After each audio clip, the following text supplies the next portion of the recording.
सुप्रभात बच्चों, आपका स्वागत है।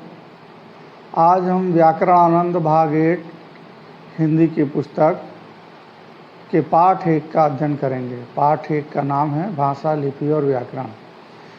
हम प्रतिदिन की दिनचर्या में आपसी बातचीत में, कक्षा में पढ़ने के दौरान या मेरी वीडियो में बातचीत के दौरान, सब्जी खरीदते हुए, दोस्तों से बात करते हुए अपने मन की बात लोगों से प्रकट करते हैं, सुनते हैं और कहते हैं। प्रतिदिन प्रति क्षण हम लगभग भाषा के प्रयोग के द्वारा अपने मन के विचारों को व्यक्त करते रहते हैं। तो इस प्रकार से हम भाषा का प्रयोग करते रहते हैं। तो कम शब्दों में अगर मैं कहूँ भाषा क्या है, तो अपने मन के विचारों को व्यक्त करने के साधन, माध्यम या उपकरण के रूप में हम भाषा को जानते हैं। मुख्यतया हम भाषा को 2 मुख्य रूपों में प्रयोग करते हैं, बोलकर या लिखकर।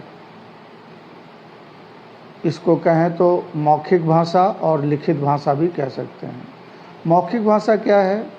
जब वक्ता के सामने श्रोता होता है और वो अपनी बात मुख के द्वारा कह करके प्रकट करता है, तो वो मौखिक भाषा कहलाती है। जैसे बाज़ार में सौदेबाजी लेना, माँ के द्वारा बेटे को बुलाना, कक्षा में अध्यापक के द्वारा पढ़ाना, बस कंडक्टर से टिकट के लिए चर्चा, आदि सारी बातें ये मौखिक होती हैं। लिखित भाषा क्या है? जब हम अपने मन के विचारों को लिख करके प्रकट करते हैं तो लिखित भाषा कहलाती है। लिखित भाषा में लेखक के सामने श्रोता नहीं होता, या यूं कहें कि वक्ता के सामने श्रोता नहीं होता, तो श्रोता के ना होने की अनुपस्थिति में वक्ता अपनी बात लिख करके प्रकट करता है। और जब वक्ता का लिखा हुआ पत्र श्रोता के सामने अर्थात पाठक के सामने आता है तो वो उस मैसेज को पढ़ लेता है। तो मौखिक में जो काम वक्ता करता है, लिखित में वही काम लेखक करता है। मौखिक में जो काम श्रोता के लिए है, वही काम पाठक के लिए है। इस प्रकार 2 तरीके से हम अपनी बातों को प्रकट करते हैं। भाषा को व्यक्त करने के 2 मुख्य माध्यम हैं। तीसरा माध्यम एक सांकेतिक है, परंतु व्याकरण में हम उसकी चर्चा नहीं करते हैं। भाषा के भेद आपने जान लिए हैं। अब हम हिंदी भाषा के बारे में थोड़ा सा ज्ञान पाएंगे। हिंदी भाषा क्या है? हिंदी भाषा की शुरुआत 700 ईस्वी के आसपास होती है। इसे उस समय अपभ्रंश या अवहट या स्खलित भाषा कही जाती थी, परंतु अमीर खुसरो ने पहले इसको हिंदवी या हिंदी नाम दिया। अमीर खुसरो का समय 1300 या 1400 के आसपास का समय है। उस समय से इसको हिंदी का नाम मिला। कुछ विद्वान ये भी कहते हैं कि हिंद में बोले जाने वाली भाषा की वजह से इसको नाम हिंदी पड़ा। हिंदी कई भाषाओं से मिलकर के एक भाषा बनी हुई है, अर्थात कई उपभाषाओं से मिलकर के एक भाषा बनी हुई है। उसे हम बोली भी कह सकते हैं। कुछ बोलियों के नाम मैं आपको बताता हूँ, जिससे आपको अंदाज़ा हो जाएगा कि कौन कौन सी बोलियाँ मिलकर के हिंदी की एक मुख्य भाषा बनी हुई है। कुछ नाम है जैसे पूर्वी हिंदी, पश्चिमी हिंदी, अवधी, बघेली, छत्तीसगढ़ी, मारवाड़ी, मालवी, मगही, भोजपुरी आदि। कुल 18 भाषाएं मिल करके हिंदी को एक समृद्ध भाषा बनाती हैं, जो 18 भाषाएं हैं, वो बोलियां हैं, उपभाषाएं हैं। अब हम यहाँ भाषाएं और उपभाषाएं क्या हैं, भाषा और उपभाषा में फ़र्क क्या है, इसे समझ लें तो ज़्यादा बेहतर होगा। भाषा का साहित्य होता है, भाषा विस्तृत क्षेत्र में बोली जाती है, भाषा का व्याकरण होता है। इसी प्रकार से उपभाषा के बारे में जानें तो भाषा का कोई साहित्य नहीं होता, भाषा लघु क्षेत्र में बोली जाती है, और भाषा उपभाषा का कोई व्याकरण नहीं होता। इस प्रकार हम समझ सकते हैं कि भाषा और उपभाषा क्या है। जैसे भोजपुरी एक उपभाषा है, परंतु हिंदी एक भाषा है। 18 भाषाओं से मिलकर के हिंदी समृद्ध हुई है। आज के समय में, वर्तमान समय में मेरठ के आसपास बोले जाने वाली खड़ी भाषा हिंदी भाषा का शुद्धतम रूप है। भाषा को लिखने के लिए कुछ चिन्हों की ज़रूरत होती है। जब तक मानव अपने समाज में अपनी बातें बोल करके नहीं कहता रहा, तब तक उसे किसी लिपि चिन्हों की ज़रूरत नहीं थी। परंतु जिस समय से संदेशों का आदान प्रदान आमने सामने की जगह पत्रों के द्वारा होने लगा या किसी और माध्यम से होने लगा, तब हमें लिपि की आवश्यकता पड़ी। तो लिपि क्या है? जब हम अपनी बात को लिख कर कहते हैं तो जिन ध्वनि चिन्हों के माध्यम से लिखते हैं उन्हें हम लिपि कहते हैं। तो ध्वनि चिन्हों के लिखावट को लिपि कहते हैं। हिंदी की लिपि का नाम देवनागरी है, अंग्रेजी भाषा की लिपि का नाम रोमन है, संस्कृत भाषा की लिपि का नाम देवनागरी है। इस प्रकार हम समझ सकते हैं कि ध्वनि के चिन्हों को लिखने का जो तरीका है वो सब भाषाओं में अलग अलग है। उर्दू भाषा का ध्वनि चिन्ह लिखने का तरीका अलग है, हिंदी भाषा में ध्वनि चिन्ह का को लिखने का दूसरा तरीका है, आंग्ल भाषा में या रोमन लिपि में इसको लिखने का दूसरा तरीका है। तो हम जो बोलते हैं उसे लिखने के लिए लिपि की ज़रूरत होती है। लिपि के मूल अक्षरों को, मूल ध्वनि को जो लिखने का तरीका है उसे हम लिपि कहते हैं। कुछ लिपियां जो मैंने आपको बताई, जैसे फारसी, रोमन, देवनागरी, गुजराती, बंगाली, तमिल आदि मुख्य लिपियां हैं। अब हम तीसरे खंड व्याकरण की तरफ बढ़ते हैं। व्याकरण क्या है? किसी भाषा के शुद्धतम रूप के ज्ञान कराने का शास्त्र को हम व्याकरण कहते हैं। किसी भाषा के लिखने, पढ़ने, बोलने आदि के नियमबद्ध व्यवस्थित ज्ञान को बताने वाले शास्त्र को हम व्याकरण कहते हैं।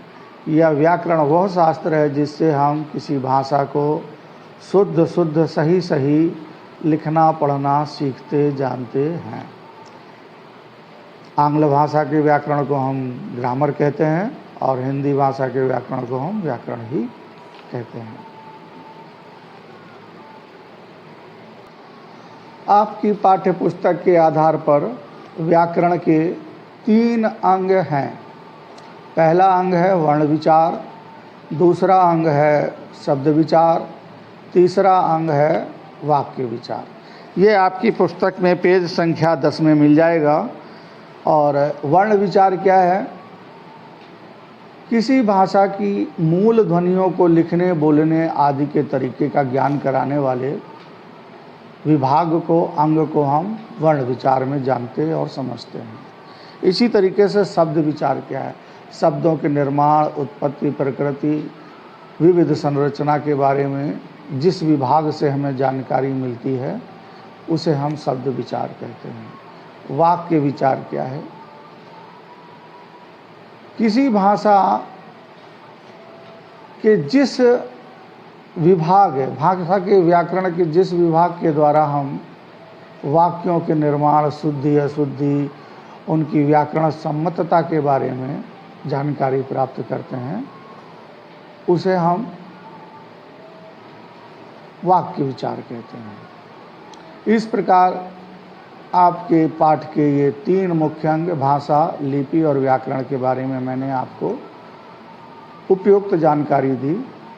अब हम एक बार फिर से पुनः इन सारी सूचनाओं को क्रमबद्ध ढंग से पढ़ लेते हैं। क्रमबद्ध ढंग से पढ़ने से हमें पुनरावृत्ति हो जाएगी और हम अपनी बात को समझ भी सकेंगे। अपने भावों को लिखकर या बोल करके हम भाषा के माध्यम से प्रकट करते हैं। इस आधार पर भाषा की अभिव्यक्ति के 2 माध्यम हो सकते हैं, पहला मौखिक, दूसरा लिखित। अब ये प्रश्न हो सकता है कि पहला और दूसरे में से मुख्य कौन है? तो मौखिक अभिव्यक्ति, मौखिक भाषा ही प्रमुख भाषा है, लिखित भाषा गौड़ भाषा है। तीसरा है, भाषा को लिखने के लिए जिन चिन्हों को हम प्रयुक्त करते हैं उन्हें हम लिपि कहते हैं। हर भाषा की अपनी एक लिपि होती है, जैसे हिंदी भाषा की लिपि का नाम देवनागरी है। भाषा का क्षेत्रीय रूप बोली कहलाता है, इसे हम उपभाषा भी कहते हैं। मैं आपको पहले भी बता चुका हूँ कि हिंदी में लगभग 18 भाषाएं सम्मिलित हैं या उपभाषाएं सम्मिलित हैं। भाषा की अपेक्षा इसका क्षेत्र सीमित होता है, इसका कोई लिखित साहित्य नहीं होता है। लोक कथाएं और लोकगीत के माध्यम से हम बोली या उपभाषा के साहित्य को जानते हैं। कुछ उपभाषाएं हैं बघेली, छत्तीसगढ़ी, अवधी, बुंदेलखंडी, खड़ी बोली, आपका मगही, मगधी, भोजपुरी आदि, पहाड़ी राजस्थानी आदि। आज की हिंदी का जो शुद्धतम स्वरूप है वो खड़ी बोली कहलाता है। खड़ी बोली शुद्धतम रूप से मेरठ के आसपास के क्षेत्र में बोली जाती है। 14 सितंबर 1949 को संविधान सभा के द्वारा हिंदी को राजभाषा का दर्जा प्रदान किया गया और 343 अनुच्छेद के तहत इसे राजभाषा स्वीकार किया गया। इसलिए प्रत्येक दिन 14 सितंबर को राष्ट्रीय हिंदी दिवस मनाया जाता है और 10 जनवरी को विश्व हिंदी दिवस मनाया जाता है। भाषा के शुद्ध प्रयोग नियमों का ज्ञान कराने वाला शास्त्र व्याकरण कहलाता है। व्याकरण से एक रूपता, शुद्धता और सुदृढ़ता का पता चलता है। भाषा और व्याकरण में गहरा संबंध है। अगर हमारे पास व्याकरण ना हो तो हम सही विचारों को प्रकट करने में सक्षम नहीं हो पाएंगे। व्याकरण को हम आपके पाठ्यक्रम के आधार पर 3 हिस्सों में पढ़ते हैं। पहला हिस्सा है वर्ण विचार, दूसरा हिस्सा है शब्द विचार, तीसरा हिस्सा है वाक्य विचार। इस प्रकार से हमने पुनरावृत्ति के साथ इस पाठ को कर लिया। अब मैं आप लोगों से कहूँगा कि इसके प्रश्न अभ्यास को कर लेते हैं, जिसके द्वारा भविष्य में हमें कभी भी कोई दिक्कत ना हो। जो आज हमने सीखा, पढ़ा, जाना है, उसे हम अभ्यास के मार्फत भी जान लेते हैं। तो पेज संख्या 11 में आओ अभ्यास करें में पहला प्रश्न है, वर्ग में लिखी भाषाओं को सही शीर्षक के नीचे लिखो। तो एक बॉक्स है, उसमें लगभग 15 वाक्य या 15 भाषाएं लिखी हुई हैं। भाषाएं नहीं कहेंगे, उपभाषाएं लिखी हुई हैं और भाषाएं भी लिखी हुई हैं। तो इसमें है भारत की भाषाएं, पहले कॉलम में छांटना है। तो भारत की भाषा जो है मैं वो पढ़ता हूँ, पंजाबी, तमिल, हिंदी, तेलुगु, मराठी हैं। इसे आप बॉक्स में से छांट करके लिखेंगे और जिन्हें आप छांट कर लिखेंगे उनके लिए आप टिक लगाते जाएंगे। दूसरा है विश्व की भाषाएं, विश्व की भाषाएं कौन सी हैं वो मैं आपके लिए पढ़ के बताता हूँ। जर्मन, चीनी, रूसी, फ्रेंच और अंग्रेजी, ये 5 भाषाएं जो हैं विश्व की भाषाएं हैं, इंटरनेशनल लैंग्वेज हैं, जिसे आप छांट करके टिक मारते हुए इधर लिखेंगे। अंतिम है भारतीय बोलियां या उपभाषाएं, तो ये हैं पूर्वी हिंदी, राजस्थानी हिंदी, ब्रजभाषा, पहाड़ी हिंदी, मगधी हिंदी। इस प्रकार से आपके पहले प्रश्न का उत्तर पूर्ण होता है। अब हम प्रश्न 2 की तरफ जाते हैं। मैं डॉट डॉट की जगह कुछ सही उत्तर पढ़ूंगा और आप लोग इसको समझ लेंगे कि जो सही उत्तर है वो मैंने पढ़ा है। जैसे भारत में अनेक भाषाएं बोली जाती हैं। दूसरे प्रश्न का पहला, अब इसी तरीके से दूसरे का दूसरा, मन के भाव प्रकट करने का साधन भाषा है। तीसरा, हिंदी देवनागरी लिपि में लिखी जाती है। प्रश्न 2 के चौथा वाला खंड, उर्दू भाषा फारसी लिपि में और अंग्रेजी भाषा रोमन लिपि में लिखी जाती है। 5वां प्रश्न, प्रत्येक भाषा की लिपि अलग अलग होती है। हिंदी की लिपि अलग है, अंग्रेजी की लिपि अलग है, उर्दू की लिपि अलग है। प्रश्न 2 के 6वां खंड, भाषा का क्षेत्र विस्तृत होता है, बड़ा होता है और बोली का क्षेत्र सीमित होता है। 7वां, हमारे देश की राजभाषा हिंदी है। भाषा के शुद्ध प्रयोग के नियमों का ज्ञान कराने वाला शास्त्र व्याकरण कहलाता है। अगला प्रश्न संख्या 3, इसमें हमें सही मिलान करना है भाषा और लिपि के साथ। मैं आपको भाषा के साथ सही लिपि बोलता जा रहा हूँ, आप इसे अपनी पुस्तक में कर लेंगे। उर्दू, फारसी, अंग्रेजी, रोमन, पंजाबी, गुरमुखी, संस्कृत, देवनागरी, हिंदी, देवनागरी। इस प्रकार से ये तीसरे प्रश्न का उत्तर हुआ। हम चौथे प्रश्न की तरफ आते हैं। चौथे प्रश्न में अशुद्ध वाक्य लिखे हुए हैं और उनको शुद्ध वाक्य बनाना है, जो कि आपने वाक्य विचार के तहत ये सारी शुद्धियाँ देखते हैं। ये वाक्य संयोजन का है, पुनः संयोजन के द्वारा हम वाक्य की शुद्धिकरण करेंगे। मैं शुद्ध वाक्य बोलता जाऊंगा और आप लोग उसे मिलाते जाएंगे। प्रश्न 4 का 1, माँ ने मिठाई बनाई है। 4 का 2, आज बच्चे क्रिकेट खेलेंगे। 4 का 3, चिड़िया दाना चुग रही है। 4 का 4, चाकू लाओ खरबूजा काटेंगे। 4 का 5, खाने में सलाद हो तो मज़ा आ जाता है। इस प्रकार से ये चौथे प्रश्न का उत्तर हुआ।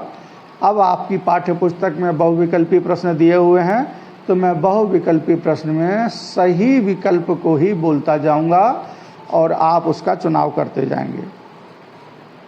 भाषा का अभिप्राय है मन के भाव बोलकर या लिखकर बताना। भाषा का मूल रूप मौखिक है। जब एक व्यक्ति बोलता है तथा दूसरा उसे सुनकर समझता है, वह भाषा का मौखिक रूप है।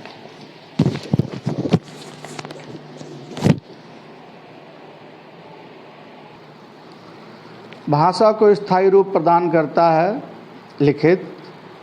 हम प्रतिवर्ष हिंदी दिवस मनाते हैं, अभी मैंने बताया 14 सितंबर को। प्रश्न 6, वैकल्पिक प्रश्नों में 6वां प्रश्न, भाषा का क्षेत्रीय रूप जो स्थान स्थान पर बदलता रहता है उसको हम बोली कहते हैं। 7वां, हिंदी भाषा की बोली मगधी है। शेष भाषाएं जो हैं वो हिंदी भाषा की नहीं हैं। 8वां प्रश्न, विदेशी भाषा का उदाहरण है जापानी। 9वां, अंग्रेजी भाषा की लिपि रोमन है। 10वां, हिंदी व संस्कृत की लिपि का नाम देवनागरी है। 11वां, कौन सी लिपि दाएं से बाएं लिखी जाती है? तो फारसी लिपि। उर्दू को हम लिखते वक्त उल्टा लिखते हैं। उल्टा लिखते का कहने का मतलब ये है कि हिंदी और अंग्रेजी में जिस तरीके से हम लिखने के अभ्यस्त हैं उसकी विपरीत दिशा से लिखते हैं, इसलिए हम उसको उल्टा बोलते हैं।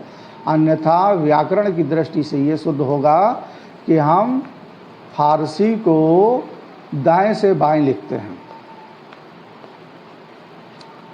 12वां प्रश्न, संस्कृत भाषा की लिपि देवनागरी है। देवनागरी लिपि लिखी जाती है बाएं से दाएं। प्रत्येक भाषा को लिखने की अपनी लिपि होती है। भाषा की अभिव्यक्ति के मूल रूप कितने हैं? तो भाषा की अभिव्यक्ति के मूल रूप 2 हैं। 15वां प्रश्न, संविधान के किस अनुच्छेद में हिंदी को राजभाषा का स्थान मिला है?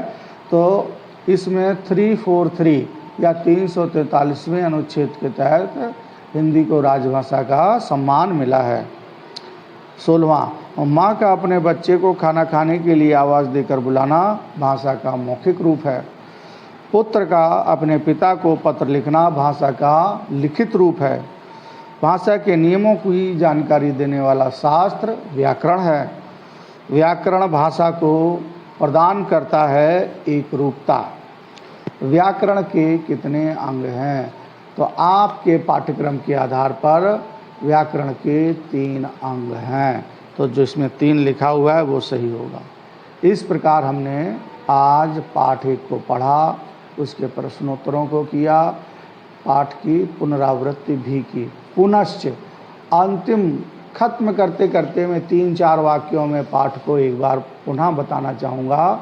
भाषा मन के भावों और विचारों को प्रकट करने का माध्यम है। लिपि भाषा को लिखने का तरीका या ध्वनि चिन्हों को लिखने का तरीका लिपि है। व्याकरण भाषा को शुद्ध रूप से लिखने का शास्त्र, लिखने की विधि बताने का शास्त्र व्याकरण है। व्याकरण के द्वारा हम भाषा के शुद्धतम रूप का ज्ञान पा पाते हैं। भाषा क्या है? मन के विचारों को व्यक्त करने का साधन। लिपि क्या है? मन के विचारों को लिखने का साधन, माध्यम। व्याकरण क्या है? मन के भावों को, विचारों को शुद्ध रूप से लिखने का साधन और माध्यम। आशा है बच्चों आज के पाठ में आपको इच्छित सूचनाएं और ज्ञान मिला होगा। इसको बार बार देखें, बार बार पढ़ें, पुस्तक के साथ पढ़ें, तो जिससे आप जानकारी प्राप्त कर पाएंगे। मैं कुछ चीज़ें आपको बताना चाहता हूँ। आपको स्क्रीन पे भारत का नक्शा और भाषाएं दिख रही होंगी, तो आप इस नक्शे के माध्यम से, इस ग्राफ के माध्यम से समझ सकते हैं कि हिंदी की भाषा का विस्तार कहाँ पर है और अन्य भाषाओं का विस्तार कहाँ पर है। इसमें उत्तर भारत, दक्षिण भारत की मुख्य भाषाएं हैं जो आप नक्शे पे देख पा रहे हैं। अब हम हिंदी की तरफ पढ़ेंगे। तो हिंदी का जो क्षेत्र है इसमें रेड कलर से है। उत्तर भारत में बोली जाने वाली मुख्य भाषाओं को आप इस पे देख सकते हैं। तीसरा है, इस पे हम बिहार राज्य में बोली जाने वाली मुख्य 3 भाषाओं को देखते हैं। मैथिली का क्षेत्र, मगधी का क्षेत्र और भोजपुरी का क्षेत्र। अगला जो है वो बिहार राज्य है। बिहार राज्य में हम वैशाली जनपद में रहते हैं। तो इस नक्शे के तहत आपको खोज करके बताना है कि वैशाली जनपद में कौन सी भाषा मुख्य तौर पर बोली जाती है। इस प्रकार आज का ये पाठ समाप्त होता है। धन्यवाद।